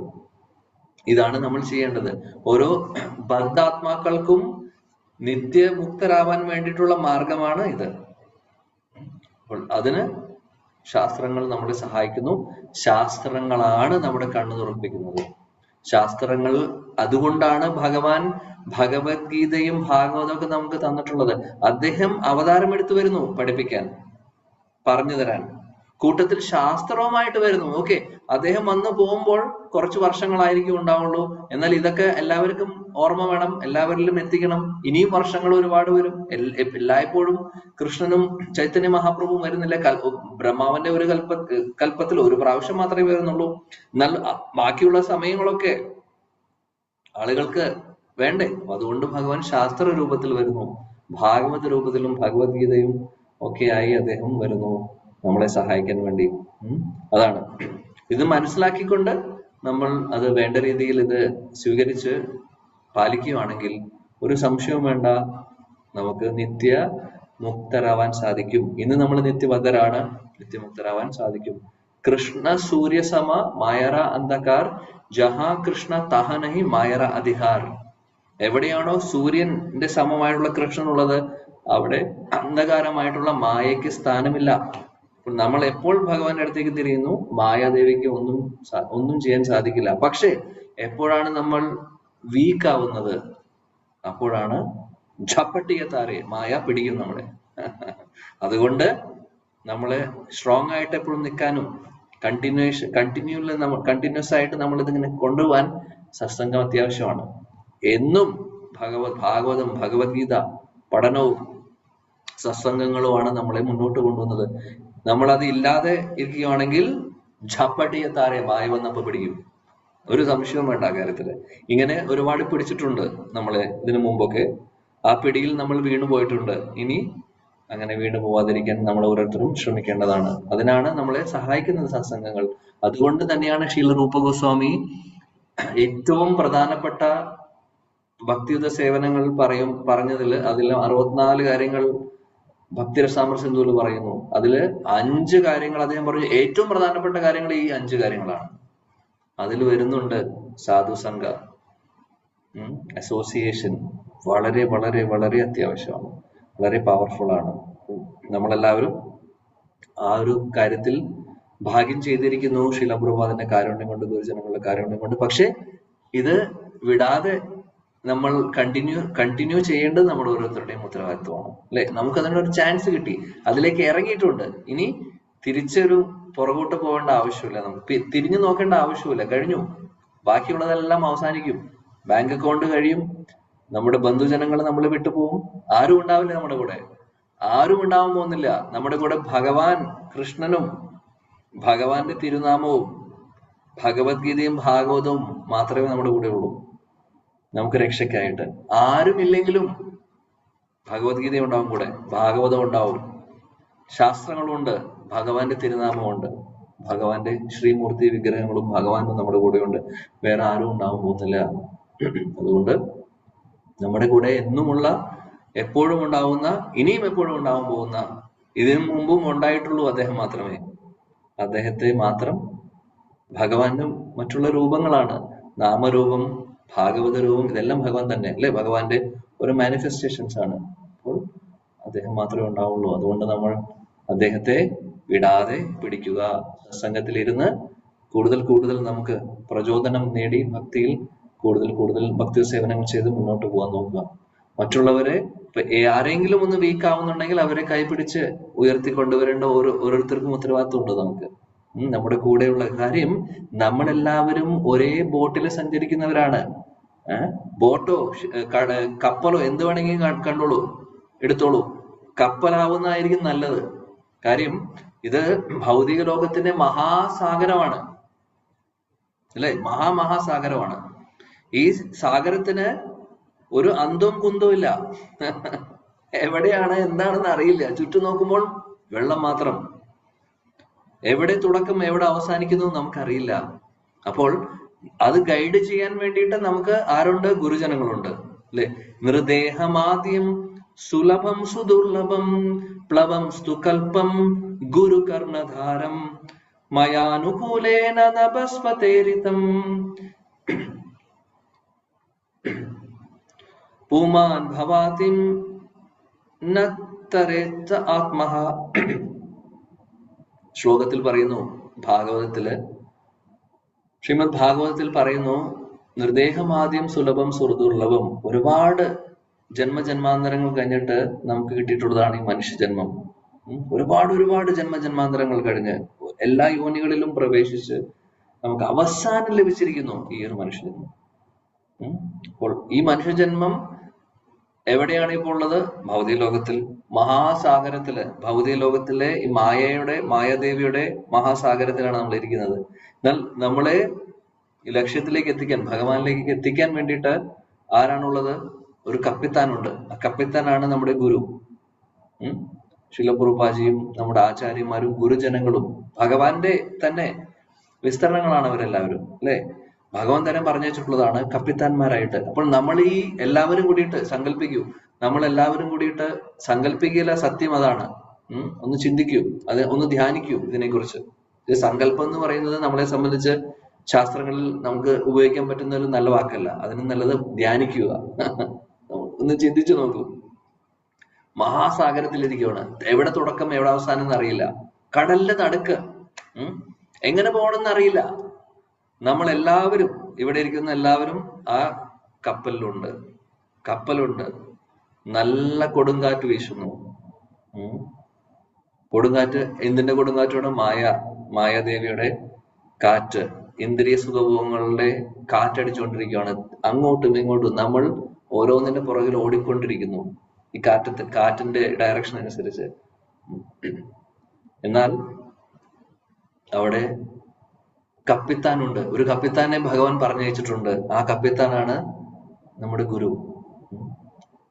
ഈ നമ്മുടെ കാര്യം നോക്കുവാണെങ്കിൽ ശിലപ്രഭുപാജിയും നമ്മുടെ ഗുരുജനങ്ങളും ഗുരു പരമ്പരയും എല്ലാവരും കപ്പിത്താനായിട്ടിരിക്കുന്നു. ഇനി കൂട്ടത്തിൽ അദ്ദേഹം അതായത് കൊടുങ്കാറ്റ് മാറ്റി അദ്ദേഹം കപ്പലിന് ദിശയിലേക്ക് സഞ്ചരിക്കാൻ ഉതകുന്ന, അതിന് അനുയോജ്യമായിട്ടുള്ള ചെറിയ കാറ്റ് തരുന്നുണ്ട്. അതായത് ലക്ഷ്യമുണ്ട്. കപ്പിത്താൻ അറിയാം എങ്ങനെ വണ്ടി ഓടിക്കണം എന്നുള്ളത്. എങ്ങനെ കടലില്, ഇത്രയും ഘോരമായിട്ടുള്ള കടലിൽ എങ്ങനെ അദ്ദേഹത്തിന് ലക്ഷ്യത്തിലേക്ക് എത്തിക്കാമെന്ന് അദ്ദേഹത്തിന് അറിയാം. കാര്യം എന്താണ്? ഭഗവാന്റെ വിസ്തരണം, ഭഗവാന്റെ സ്വരൂപങ്ങളാണ് അവരെല്ലാവരും, ഭഗവാന്റെ റെപ്രസെന്റേറ്റീവ്സ് ആണ് അല്ലെ. അപ്പൊ അവർക്കറിയാം എങ്ങനെ വണ്ടി അല്ലെങ്കിൽ ഇതിനെ നാവിഗേറ്റ് ചെയ്ത് കൊണ്ടുപോകണം എന്നുള്ളത് ഇത്രയും ഘോരമായിട്ടുള്ള ഭൗതിക മഹാസാഗരത്തിൽ. അപ്പോൾ അതിന് സഹായിക്കാൻ വേണ്ടി ശാസ്ത്രങ്ങളുണ്ട്. കാറ്റിന്റെ രൂപത്തിൽ, നല്ല കാറ്റ്, അവിടെ കൊടുങ്കാറ്റല്ല, ഈ കാറ്റ് അതിഗംഭീര മഴ പെയ്തുകൊണ്ടിരിക്കുന്നു. കാറ്റ്, ഞാൻ പറയുന്നത് കേൾക്കുന്നുണ്ടോ? ഓക്കെ. അപ്പോൾ ഈ കാറ്റ് ഫേവറബിൾ ആയിട്ടുള്ള കാറ്റാണ്. ആ കാറ്റിനെ ഇവിടെ ഈ ശ്ലോകത്തിൽ, നേരത്തെ ചൊല്ലിയ ശ്ലോകത്തിൽ പറയുന്നു ശാസ്ത്രങ്ങളാണ്. അപ്പൊ ഗുരുവുണ്ട്, ശാസ്ത്രങ്ങളുണ്ട്. കപ്പൽ എന്ന് പറയുന്നത് നമ്മുടെ ഈ ശരീരം, മനുഷ്യജന്മം. അപ്പോൾ ഇത് വേണ്ട രീതിയിൽ ഈ പറയുന്ന ഗുരുവും ശാസ്ത്രങ്ങളും പറയുന്ന അനുസരിച്ചിട്ട് നമ്മൾ ഉപയോഗിച്ചില്ലെങ്കിൽ എന്ത് സംഭവിക്കുന്നു? ആത്മഹത്യ ചെയ്യുന്ന തുല്യമാണെന്ന് പറയുന്നത് നമ്മൾ ഓരോരുത്തരും. അപ്പോൾ നമ്മളിരിക്കുന്ന കപ്പലിൽ മഹാസാഗരം, ഭൗതിക ലോകം. അപ്പോൾ നമുക്ക് ഇവിടെ നിന്ന് രക്ഷപ്പെടണമെങ്കിൽ ഗുരുവും ശാസ്ത്രങ്ങളും നമ്മളെ സഹായിക്കുന്നു, ഭഗവാനും കൂടെയുണ്ട്. നമ്മളെല്ലാവരും ഒരുമിച്ച് സഞ്ചരിക്കുന്നവരാണ്. അപ്പൊ പറയുന്ന പോയിന്റ് അതായിരുന്നു, നമ്മളെല്ലാവരും ഒരുമിച്ച് സഞ്ചരിക്കുന്നു. എങ്ങോട്ട്? ലക്ഷ്യത്തിലേക്ക്. കൊണ്ടുപോകുന്ന ആരാണ്? നമ്മുടെ ഗുരുജനങ്ങൾ, ശാസ്ത്രങ്ങൾ, ഭഗവാൻ നമ്മളെ കൊണ്ടുപോകുന്നു അങ്ങോട്ട്, അല്ലെ? അപ്പോൾ ചില സമയത്ത് കടലിലൂടെ പോകുമ്പോൾ എന്ത് സംഭവിക്കുന്നു? കേട്ടിട്ടുണ്ടാവും സീ സിക്നസ് എന്ന്. സീ സിക്നസ് എന്ന് പറഞ്ഞാൽ എന്താണ്? ഇത്രയും ദിവസം നമ്മൾ കടലിൽ പോയിട്ടുള്ളവർക്കറിയാം, കുറച്ചു ദിവസം ഈ വെള്ളത്തിന്റെ ഉള്ളിൽ നിന്ന്, കാര്യം അങ്ങനെ ഒരു അതിന്റെ ഒരു സ്മെല്ലും പിന്നെ ആ ഒരു വേറൊരു അറ്റ്മോസ്ഫിയർ ആണ് പൂർണ്ണമായിട്ടും. അപ്പൊ പലവർക്കും അസുഖം വരും, ഛർദി വരും, പനി വരും, അല്ലെങ്കിൽ തലകറക്കം, പല പല പ്രശ്നങ്ങളും വരും. അതിന് സീ സിക്നസ് എന്ന് പറയും. ഒട്ടുമിക്ക എല്ലാവർക്കും കൂടുതൽ ദിവസങ്ങളിൽ കടലിലിരിക്കുകയാണെങ്കിൽ സംഭവിക്കുന്നതാണ്, കപ്പലിലൊക്കെ പോകുന്നവർക്ക്. അപ്പൊ നമ്മൾക്ക് ഓരോരുത്തർക്കും ഇതേപോലെ അസുഖങ്ങൾ വരും, കടലിലെ സീ സിക്നസ് വരും. എങ്ങനെ? ചില സമയത്ത് നമ്മൾ വീക്കാവും നമ്മുടെ ഭക്തിയിൽ, അല്ലെ? സത്സംഗമില്ലാതെ നമ്മൾ ഒരുമിച്ച് ബോട്ടിൽ സഞ്ചരിക്കുന്ന ആൾക്കാരാണ്, പക്ഷെ ഇടയ്ക്ക് എന്തെങ്കിലും നമ്മളെ വഴിതെറ്റിക്കുന്നു, അല്ലെങ്കിൽ എന്തെങ്കിലും ചീത്ത കൂട്ടുകെട്ടോ. ചീത്ത കൂട്ടുകെട്ടിൽ മെയിൻ കൂട്ടുകെട്ടാണ് നമ്മുടെ മൊബൈൽ. ചീത്ത കൂട്ടുകെട്ടിൽ ഏറ്റവും വലിയ പ്രശ്നക്കാരാണ് മൊബൈൽ ഫോൺ, അല്ലെ? അങ്ങനെ എന്തെങ്കിലും നമ്മളെ ഒന്ന് മാറ്റുന്നു. അപ്പോൾ നമുക്കൊന്ന് അസുഖം വരുന്ന പോലെയാണ്. അപ്പോൾ ആ അസുഖം വരുമ്പോൾ കൂടെയുള്ളവര് എന്താ ചെയ്യേണ്ടത്? അവർക്ക് അസുഖം വന്നു അറിയുമ്പോൾ, മനസ്സിലാവുമ്പോൾ അവരെ സഹായിക്കണം, അല്ലെ? അവർക്ക് വേണ്ട മരുന്ന് കൊടുക്കുന്നു, അവരെ സമാധാനിപ്പിക്കുന്നു, കൈപിടിച്ചുയർത്തുന്നു, തളർച്ചയുണ്ടെങ്കിൽ പ്രോത്സാഹിപ്പിക്കുന്നു. അതേപോലെ നമ്മൾ ഓരോരുത്തരും എല്ലാവരും ഒരുമിച്ച് നമ്മൾ സഞ്ചരിക്കുന്നവരാണ്. അങ്ങോട്ടും ഇങ്ങോട്ടും സപ്പോർട്ട് ചെയ്ത് അവരെ തിരിച്ച് ആരോഗ്യത്തിലേക്ക് കൊണ്ടുവരുന്നത് ഉത്തരവാദിത്വം നമുക്ക് ഓരോരുത്തർക്കും ഉണ്ട്. അപ്പോൾ ഇതാണ് സത്സംഗത്തിന്റെ പ്രത്യേകത. സത്സംഗം ഉണ്ടെങ്കിലേ, നമ്മൾ തനിയാണെങ്കിൽ എന്ത് സംഭവിക്കും? തനിയെ നമ്മൾ ഷിപ്പിൽ പോവാണെങ്കിൽ നമ്മളെ നോക്കാൻ ആരുണ്ട്? ഗുരു ഉണ്ട് കപ്പിത്താനായിട്ട്, പക്ഷെ ഗുരു നമ്മളെ നാവിഗേറ്റ് ചെയ്തുകൊണ്ടിരിക്കുകയാണ്. അപ്പോൾ നമുക്ക് സംഘം അത്യാവശ്യമാണ്. കൂടെ നമ്മളെ പോലെ ഒരേ അവസ്ഥയിലുള്ള ആളുകൾ നമുക്ക് അത്യാവശ്യമാണ്, ബന്ധങ്ങൾ. അപ്പോൾ ഭഗവാൻ നമുക്ക് അതിനുള്ള അവസരം തന്നിട്ടുണ്ട്, അത് നമ്മൾ നല്ല രീതിയിൽ വിനിയോഗിക്കുക. അതാണ് ഈ ഒരു അവസരത്തിൽ നമ്മൾ ഓർക്കേണ്ട കാര്യം. ഓക്കെ, ഒരു ശ്ലോകം കൂടെ നോക്കാം. 23.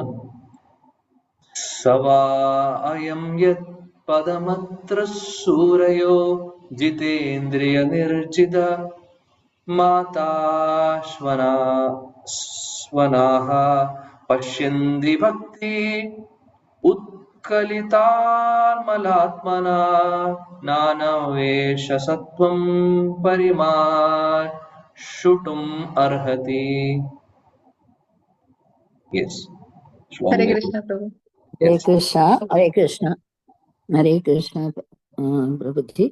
സവാ അയം യത് പദമത്ര സൂരയോ ജിതേന്ദ്രിയോ നിർജിതമാദരീശ്വനഃ പശ്യന്തി ഭക്ത്യുത്കലിതാമലാത്മനാൻ അന്വേഷ സത്വം പരിമാഷ്ടുമർഹതി. ഹരേ കൃഷ്ണ. ഹരേ കൃഷ്ണ. ഓം നമോ ഭഗവതേ വാസുദേവായ. സവായം യത് പദമത്ര സൂരയോ ജിതേന്ദ്രിയാ നിർജിതമാദരീശ്വന പശ്യന്തി ഭക്ത്യുത്കലിതാമലാത്മനാന്വേഷ സത്വം പരിമാഷ്ടുമർഹതി. ഹരേ കൃഷ്ണ. ഹരേ കൃഷ്ണ. സവാ അയം യൽ പദമത്ര സൂരയോ ജിതേന്ദ്രിയാ നിർജിതമാദരീശ്വന പശ്യന്തി ഭക്തിൽ കലിതാത്മനാത്മന നന്വേഷ സത്വം പരിമാഷ്ടുമർഹതി. ഹരേ കൃഷ്ണ. ഹരേ കൃഷ്ണ ജി. ഹരേ കൃഷ്ണ. സവായം യത് സവായം യത് പദമത്ര സൂരയോ ജിതേന്ദ്രിയ നിർജിതമാദരീശ്വന പശ്യന്തി ഭക്ത്യുത്കലിതാത്മലാത്മനാ അന്വേഷ സത്വം പരമാഷ്ടുമർഹതി. ഹരേ കൃഷ്ണ. Thank you ji. ഹരേ കൃഷ്ണ പ്രഭുജി.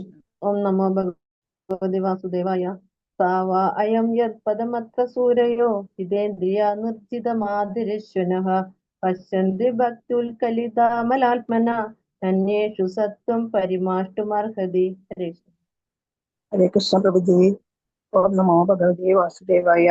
സാവാ അയം യത്പദമത്ര സൂരയോ ജിതേന്ദ്രിയാദർശിതമാദരീശ്വനഃ പശ്യന്തി മത്ഭക്തിൽ കലിതാമലാത്മനാനന്വേഷ സത്വം പരിമാഷ്ടും.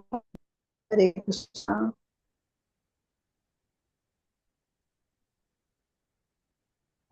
ഹരേ കൃഷ്ണ. ഭാവാർത്ഥം വിവർത്തനം കൂടെ വായിക്കൂ. ഹരേ കൃഷ്ണ. വിവർത്തനം. കർക്കശമായ ഭക്തിയുക്ത സേവനത്താലും പൂർണ്ണമായ ഇന്ദ്രിയ സംയമനത്താലും ഭൗതിക ജീവിതാവബോധത്തെ പൂർണ്ണമായും പരിശുദ്ധമാക്കിയ മഹത് ഭക്തർക്ക് അനുഭവവേദ്യമായ പരമദിവ്യോത്തമ പുരുഷന്റെ അതീന്ദ്രിയ രൂപം തന്നെയാണ് ഇവിടെയും വിവക്ഷിക്കപ്പെടുന്നത്. അസ്തിത്വത്തെ പവിത്രീകരിക്കാനുള്ള ഏക മാർഗവും അത് തന്നെയാകുന്നു. ശ്രീല പ്രഭുപാദ് കി ജയ്. ഭാവാർത്ഥം. ഭഗവത്ഗീതയിൽ അരുളി ചെയ്തിരിക്കുന്നത് പോലെ ഭഗവാനെ അദ്ദേഹത്തിന്റെ യഥാർത്ഥ പ്രകൃതിയോടുകൂടി ദർശിക്കുവാൻ ശുദ്ധ ഭക്തിയുടെ സേവനത്തിലൂടെ മാത്രമേ സാധ്യമാകൂ.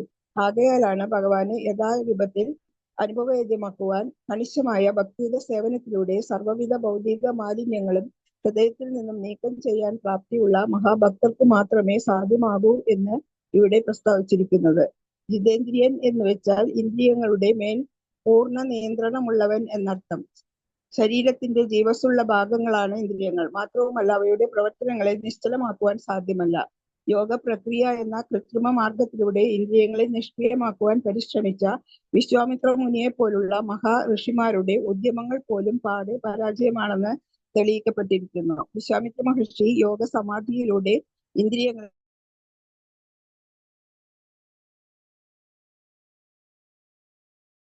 കൃത്രിമ മാർഗത്തിലൂടെയുള്ള ഇന്ദ്രിയ സംയമനം പരാജയപ്പെടുകയും ചെയ്തു. അതേസമയം ശുദ്ധഭക്തർ ഇന്ദ്രിയങ്ങളെ ഒരിക്കലും അതിന്റെ വ്യാപാരങ്ങളിൽ നിന്നും കൃത്രിമമായി പിൻവലിക്കുന്നില്ല. മറിച്ച് അവയെ വ്യതിചലിപ്പിച്ച് വ്യത്യസ്തവും വിവിധങ്ങളുമായ ശ്രേഷ്ഠ കർമ്മങ്ങളിൽ വ്യാപരിപ്പിക്കുകയാണ് ചെയ്യുന്നത്. ഉത്കൃഷ്ടമായ പ്രവർത്തനങ്ങളിൽ ഏർപ്പെട്ടിരിക്കുന്ന ഇന്ദ്രിയങ്ങൾ ഒരിക്കലും നിർകൃഷ്ടമായ വിഷയങ്ങളാൽ ആകർഷിക്കപ്പെടുകയില്ല. ശ്രേഷ്ഠമായ കർമ്മങ്ങളിൽ നിരതമാകുകയാണ് ഇന്ദ്രിയങ്ങളെ നിയന്ത്രിക്കാനുള്ള ഏക മാർഗമെന്ന് ഭഗവത്ഗീതയിൽ വ്യക്തമായി പ്രസ്താവിച്ചിരിക്കുന്നു. ഭക്തിയുത സേവനം ഇന്ദ്രിയങ്ങളെ പരിശുദ്ധമാക്കുന്നു. ഭക്തിയുത സേവനം നിഷ്ക്രിയത്വമല്ല. ഭഗവത് സേവനാർത്ഥം നിർവഹിക്കപ്പെടുന്നത് എന്തും തൽക്ഷണം ഭൗതികതയിൽ നിന്ന് മുക്തമാകുന്നു.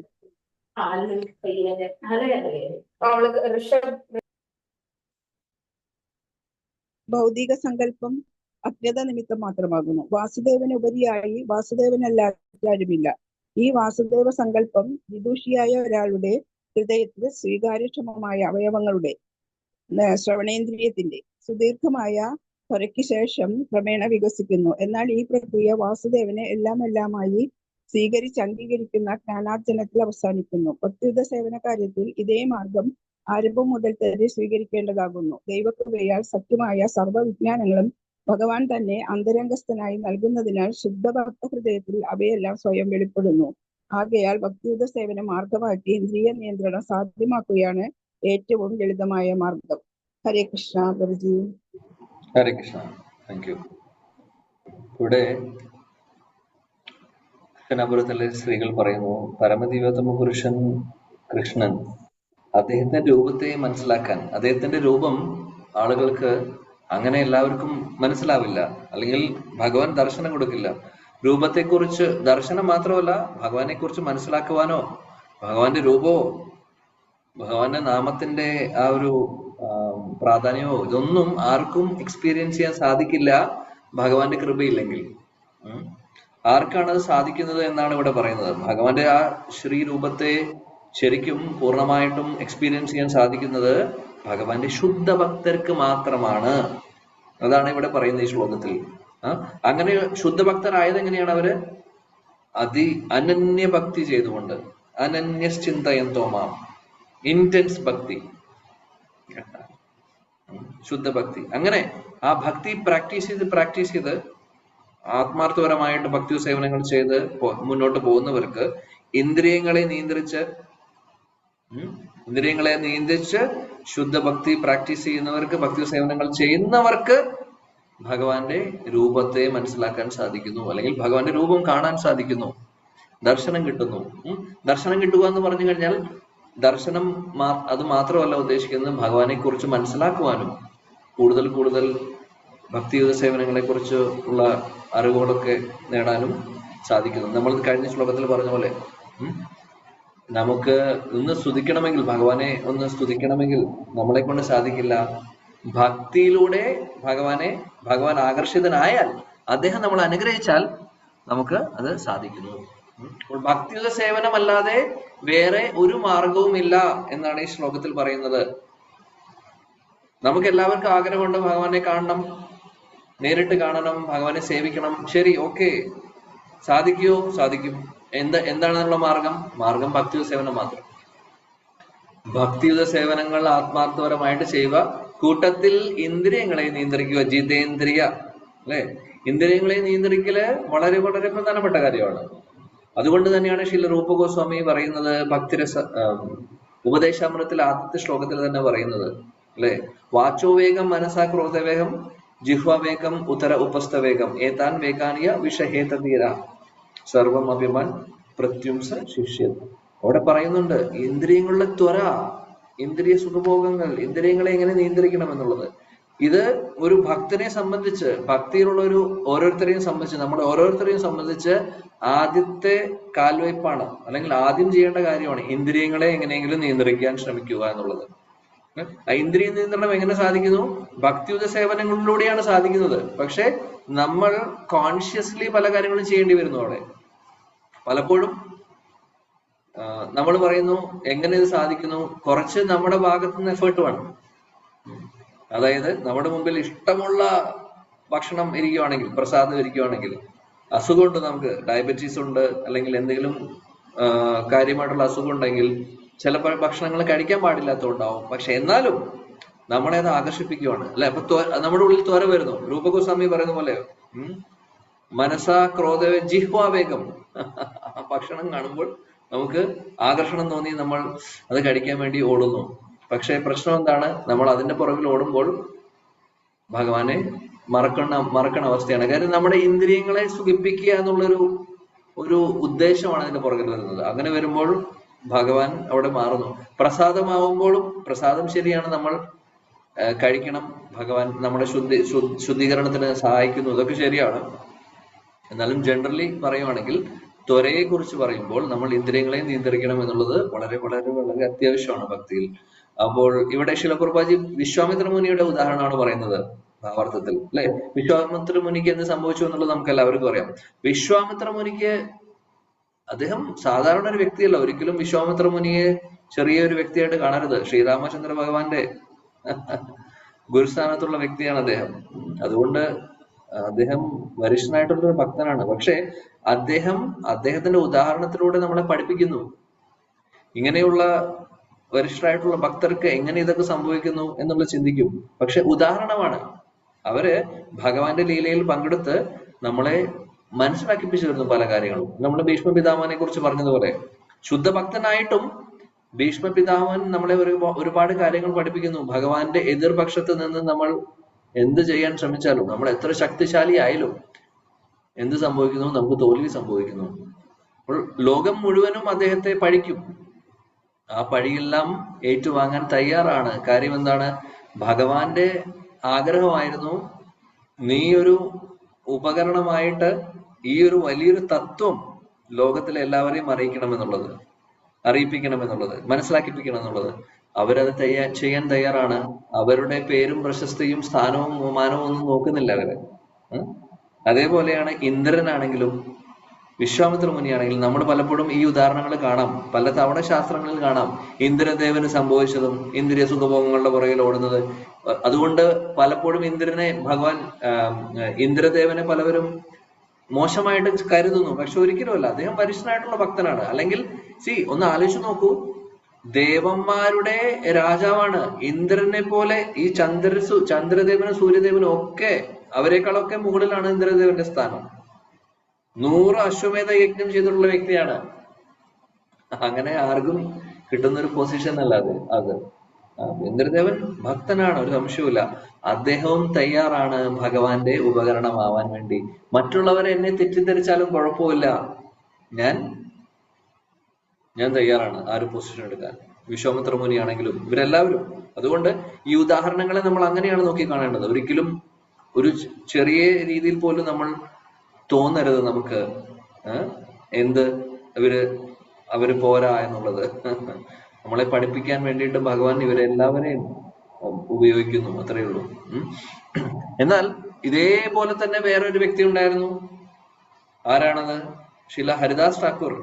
അദ്ദേഹവും ഭഗവാനെ തിരുനാമം ജപിക്കുമായിരുന്നു. തിരുനാമം ജപിക്കുന്ന സമയത്ത് എന്ത് സംഭവിച്ചു? അവിടെ ലക്ഷഹീര എന്ന് പറയുന്ന സ്ത്രീ വരുന്നു. എന്തെങ്കിലും സംഭവിച്ചോ ശ്രീല ഹരിദാസ് ഠാക്കൂറിന്? വിശ്വാമിത്ര മുനിക്ക് സംഭവിച്ചതുപോലെ ശ്രീല ഹരിദാസ് ഠാക്കൂറിന് സംഭവിച്ചോ?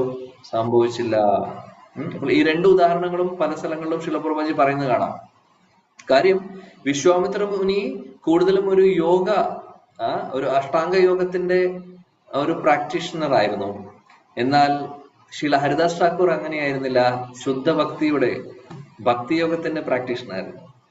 അപ്പോൾ ഭക്തിയോഗത്തിന്റെ ശക്തിയെ കുറിച്ച് കാണിക്കാനാണ് ഈ രണ്ട് ഉദാഹരണങ്ങൾ പലപ്പോഴും പറയുന്നത്. ഭക്തിയോഗം എന്ന് പറയുന്നതിൽ ഏറ്റവും പ്രധാനപ്പെട്ട കാര്യമാണ് ഭഗവാന്റെ തിരുനാമം ജപിക്കുക എന്നുള്ളത്, അല്ലെ? ശ്രീല ഹരിദാസ് ഠാക്കൂർ ആണെങ്കിൽ നാമാചാര്യനാണ്. അദ്ദേഹത്തിന് ഒന്നും സംഭവിക്കില്ല. അദ്ദേഹത്തിന് കൂടെ നാമമുണ്ട് എപ്പോഴും അദ്ദേഹത്തിനെ സംരക്ഷിക്കാൻ. അതുകൊണ്ട് എന്ത് സംഭവിച്ചു? അദ്ദേഹത്തെ മോശമാക്കാൻ ഉദ്ദേശിച്ചു വന്ന ആ സ്ത്രീ സാധു സ്ത്രീയായി മാറുന്നു. ഉദ്ദേശം കാര്യം. അതിനുശേഷം ഹരിദാസിയായി എന്ന് പറഞ്ഞ പോലെ ആ ഹരിദാസിയുടെ ഗുരു മഹാരാജ ചെയ്യുന്നത് പോലെ 3 ലക്ഷം നാമം ജപിച്ചിരുന്നു അതിനുശേഷം. ഒന്ന് ചിന്തിച്ചു നോക്കൂ. അതാണ് ശക്തി. ശുദ്ധ ഭക്തരുടെ ശക്തിയാണത്. സാധുസംഗ സർവശാസ്ത്ര ഹോയെ, ലവമാത്ര സാധുസംഗ സർവസിദ്ധി ഹോയെ. അതിനുള്ള ഈ ഒരു ശ്ലോകത്തിനെ നമ്മൾക്ക് എടുത്തു പറയാൻ പറ്റുന്ന ഒരു ഉദാഹരണമാണ് ലക്ഷഹീരയ്ക്ക് സംഭവിച്ചത്, ഹരിദാസിക്ക് കിട്ടിയത്. സാധുസംഗം, ലവമാത്ര സാധുസംഗം, വെറും 2 രാത്രികൾ മാത്രം ശ്രീല ഹരിദാസ് ഠാക്കൂറിന്റെ സംഘം ലഭിച്ചു, മാറി ശുദ്ധ ഭക്തിയായി മാറുന്നു, അല്ലെ? അപ്പോൾ ഇന്ദ്രിയങ്ങളെ നിയന്ത്രിക്കുന്നതിനെ കുറിച്ച് ഇവിടെ ശ്രീല പ്രഭുപാദി നമ്മളെ ഓർമ്മിപ്പിക്കുന്നു. വളരെ വളരെ പ്രധാനപ്പെട്ട കാര്യമാണ്. അപ്പൊ ചില കാര്യങ്ങൾ ശരിയാണ്, നമ്മുടെ ശാസ്ത്രങ്ങളും ഭക്തി സേവനങ്ങളും ഒക്കെ നമ്മളെ സഹായിക്കും ഇന്ദ്രിയ നിയന്ത്രണത്തിന്. കൂട്ടത്തിൽ നമ്മുടേതായിട്ടുള്ള കുറച്ച് എഫേർട്ടുകളും വേണം എന്നുള്ളതാണ് പറയുന്നത്. നമ്മുടേതായിട്ടുള്ള കുറച്ച് തീരുമാനങ്ങളും ചില കാര്യങ്ങൾ വേണം എന്നൊക്കെ തീരുമാനിക്കാൻ നമ്മളും അതില് ഭാഗമുണ്ട്. നമുക്കൊരു ഫ്രീ വിൽ ഉണ്ട്, അല്ലെ? നമുക്കറിയാം, ഒരു ചെറിയൊരു തീരുമാനങ്ങൾ എടുക്കാനുള്ള ഒരു സ്വാതന്ത്ര്യമുണ്ട്. അതിനെ ശരിയായിട്ട് ഉപയോഗിച്ചില്ലെങ്കിൽ ഇന്ദ്രിയങ്ങളെ നിയന്ത്രിക്കാൻ സാധിക്കില്ല. അപ്പൊ അതാണ് ഇവിടെ ശ്രീല പ്രഭുപാദി നമ്മളെ ഓർമ്മിപ്പിക്കുന്നു. ഇന്ദ്രിയങ്ങളെ പിടിച്ചു കെട്ടാൻ സാധിക്കില്ല. ഇന്ദ്രിയങ്ങൾ എപ്പോഴും ആക്റ്റീവാണ്, നമുക്കറിയാം. അതിനെ എങ്ങനെയെങ്കിലും നമ്മൾ എൻഗേജ് ചെയ്യിപ്പിക്കണം. വേറെ ഏതെങ്കിലും ഭഗവാന്റെ ഭക്തിയുത സേവനങ്ങളില് നമ്മൾ ഇന്ദ്രിയങ്ങളെ ഉപയോഗിച്ചില്ലെങ്കിൽ നമ്മുടെ ഇന്ദ്രിയങ്ങൾ വഴിവിട്ടു പോകും. ചെറിയ കുട്ടികളെ നോക്കുന്ന പോലെയാണ്.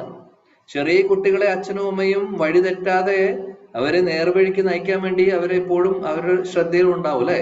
അതേപോലെ ശ്രദ്ധിക്കണം നമ്മുടെ ഇന്ദ്രിയങ്ങളെ. ഇല്ലെങ്കിൽ ചീത്ത കൂട്ടുകെട്ടിന്റെ പുറകിൽ കുട്ടികൾ പോകുന്നത് പോലെ നമ്മുടെ ഇന്ദ്രിയങ്ങളും ചീത്ത കൂട്ടുകെട്ടിൽ പോകുന്നു, അല്ലെങ്കിൽ ചീത്ത വഴിക്ക് പോകുന്നു, ഭഗവാനെ മറന്നുകൊണ്ടുള്ള കാര്യങ്ങളിലേക്ക് പോകുന്നു. പിന്നെ ബുദ്ധിമുട്ടാണ്. അതുകൊണ്ട് എന്താണ് നമ്മൾ ചെയ്യേണ്ടത്? നമ്മുടെ ഇന്ദ്രിയങ്ങളെ നല്ല കൂട്ടുകെട്ട് അല്ലെങ്കിൽ നല്ല കാര്യങ്ങൾ, ഭക്തി സേവനങ്ങളിൽ വേണ്ടി നമ്മൾ ഉപയോഗിക്കുക. അതാണ് ചെയ്യേണ്ടത്. ഓരോ ഇന്ദ്രിയങ്ങളെയും നമ്മൾ മാക്സിമം നമുക്ക് പറ്റുന്ന രീതിയിൽ ഉപയോഗിക്കണം. അതാണ് കുലശേഖര ആൾവാറും പ്രാർത്ഥിക്കുന്നത്. ജിഹ്വേ കീർത്തയ കേശവം മുരരിപും ചേതോ ഭജ ശ്രീധരം പാണി ദ്വന്ദ് സമർച്ചയാച്യുത കഥാ ശ്രോതൻ ദ്വയം ത്വം ശൃണു കൃഷ്ണം ലോകയലോചനം ദ്വയഹരേ ഗച്ഛാംഘ്രിയുഗ്മാലയം ജിഗ്രഗ്രാണ മുകുന്ദ പാദ തുളസിം മൂർധന്നമാദോക്ഷജം. മുകുന്ദമാല ശ്ലോകം 20. അതിമനോഹരം. അവിടെ എന്താണ് പറയുന്നത്? ജിഹ്വേ കീർത്തയ കേശവം. ഈ നാവ് ഉപയോഗിക്കുന്നത് പ്രജൽപ്പം പറയാനോ സമയം നമ്മൾ പാഴാക്കാൻ വേണ്ടി എന്തെങ്കിലും ടോപ്പിക് പൊളിറ്റിക്സും സിനിമയും കുറിച്ച് പറഞ്ഞ് സമയം കളയാനുള്ളതല്ല. കീർത്തയ കേശവം, കേശവന്റെ കീർത്തനം ചൊല്ലാൻ, ഭഗവാന്റെ തിരുനാമം ജപിക്കാൻ വേണ്ടി. പിന്നെ എന്താണ് പറയുന്നത്? മനസ്സിന് എന്ത് ചെയ്യണം? ഭഗവാനെ കുറിച്ച് ചിന്തിക്കാൻ വേണ്ടിയിട്ട് ഉപയോഗിക്കണം. ജിഹ്വേ കീർത്തയ കേശവം മുരരിപ്പും. മുര എന്ന് പറയുന്ന അസുരന്റെ ശത്രു ആരാണ്? ഭഗവാൻ കൃഷ്ണൻ. കൃഷ്ണനെ ഓർക്കുവാൻ വേണ്ടിയിട്ട്, എപ്പോഴും ചിന്തിക്കാൻ വേണ്ടി, ഭഗവാന്റെ ലീലകളും ഭഗവാന്റെ ക്വാളിറ്റീസും രൂപവും ഒക്കെ മനസ്സ് ഉപയോഗിച്ച് നമ്മൾ ചിന്തിക്കുക. അതാണ് പറയുന്നത്. ഭജ ശ്രീധരം. ആരെ ആരാധിക്കണം? ശ്രീധരൻ അല്ലെങ്കിൽ ഭഗവാൻ കൃഷ്ണനെ ആരാധിക്കണം. പാണി ദ്വന്ദ്, രണ്ട് കൈകൾ നമ്മൾ എന്താണ് സേവനങ്ങൾ ചെയ്യാൻ വേണ്ടി, ഭഗവാന്റെ സേവനങ്ങൾ ചെയ്യാൻ വേണ്ടിയിട്ട് ഉപയോഗിക്കുക. അതേപോലെ തന്നെ അച്യുത കഥ കേൾക്കാൻ വേണ്ടിയിട്ട് ചെവികൾ ഉപയോഗിക്കുക. കൃഷ്ണന്റെ കഥകൾ കേൾക്കാൻ വേണ്ടി മാത്രം, ഭഗവത്ഗീത കേൾക്കാൻ, ഭാഗവതം കേൾക്കാൻ, ചൈതന്യലീല കേൾക്കാൻ വേണ്ടി ചെവികൾ ഉപയോഗിക്കുക, പ്രജൽപ്പം കേൾക്കാനല്ല. അതേപോലെ കൃഷ്ണം ലോകയെ ലോചനം, കണ്ണുകളാണെങ്കിൽ ഭഗവാന്റെ അതിസുന്ദരമായിട്ടുള്ള രൂപത്തെ കാണാൻ, ഭഗവാന്റെയും ഭഗവാന്റെ ഭക്തരെയും. ഇതെല്ലാം നമ്മൾ അതും കൂടെ വൈഷ്ണവരെയും കൂടെ ഓർക്കണം, നമ്മുടെ ഗുരുജനങ്ങളെയും കൂടെ, അല്ലെ? ഭഗവാനെ കാണുന്നതിന് തുല്യം തന്നെയാണ് ശുദ്ധ വൈഷ്ണവരെ കാണുന്നതും ശുദ്ധ ഭക്തരെ കാണുന്നതും നമ്മുടെ ഗുരുജനങ്ങളെ കാണുന്നതും. അത് കണ്ണിനെ നേർവഴിക്ക് നയിക്കുന്നതിന് തുല്യമാണ് ഭഗവാന്റെ രൂപത്തെ. കാര്യം നമ്മുടെ ഗുരു എന്ന് പറയുന്നത് ഭഗവാന്റെ പ്രതിനിധിയാണ്, അല്ലെ? അപ്പോൾ അതുകൊണ്ട് തീർച്ചയായിട്ടും അങ്ങനെയുള്ള വരിഷ്ഠ ഭക്തരെ കാണുമ്പോൾ തന്നെ നമ്മുടെ കണ്ണുകൾ ശുദ്ധമാവും. കണ്ണ് മാത്രമല്ല, മൊത്തത്തിൽ.